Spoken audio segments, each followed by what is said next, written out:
Welcome to the Turing Test Podcast. I'm your host, Jamie, and with me today is the ever-passionate Rachel. Today we're diving into a hot topic, AI and the future of art. What does AI-generated art mean for human artists? So Rachel, AI-generated art, it's everywhere, from algorithms painting pictures to composing music. But what's this really mean for our human artists? Well, Jamie, honestly, I think it's a threat. I mean, artists spend years perfecting their craft, and suddenly a computer program can pop out a masterpiece in minutes? It's unsettling. I see your point, but isn't it just another tool?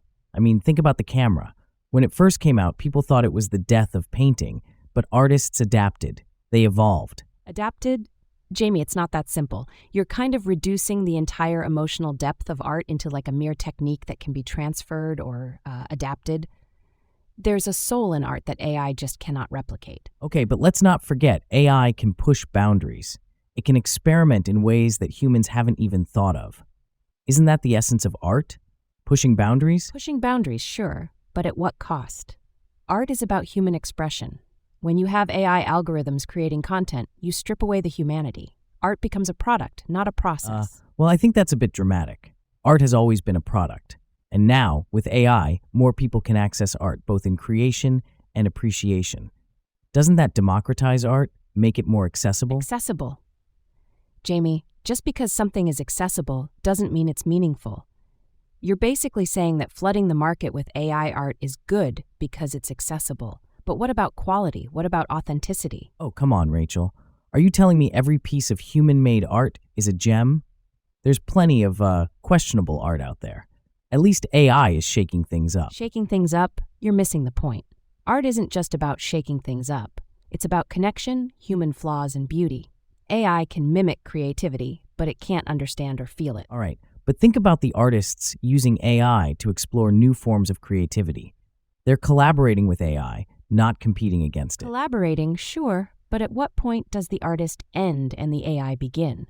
We risk losing the artist's voice amid all the coding and algorithms. But isn't that just evolution, Rachel? Art has always evolved with technology. Evolution, huh?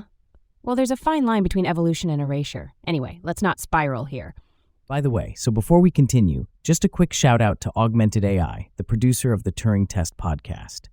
Augmented AI hosts a variety of cutting-edge courses in generative AI, large language models, edge AI, robotics, and computer vision. You can get a free generative AI course at bit.ly/Turing Test Podcast or go to www.augmentedstartups.com. All right, Jamie. Look, my point is art should remain a deeply human endeavor. It's about the artist's touch, their brushstrokes, their vision. AI is just impersonating. And my point is, Rachel, art is about innovation. AI is just the next step. Artists can and should harness AI to push their limits. Push their limits or blur the lines entirely. Where do we draw the line? Maybe there isn't a line to draw. Art is limitless, right? Limitless maybe, but not devoid of essence. Anyway, this is a debate that won't be settled today, Jamie. True. It's a heated topic for sure. And that's what makes it so fascinating. And lastly, don't forget to check out Augmented AI University to upgrade your skills and become an AI expert fast. Go to bit.ly/Turing Test Podcast to enroll in your free cutting-edge AI course at augmentedstartups.com. See you next time. Thanks for tuning in, folks. Catch us next week for another episode of the Turing Test Podcast, where we tackle the big questions in tech.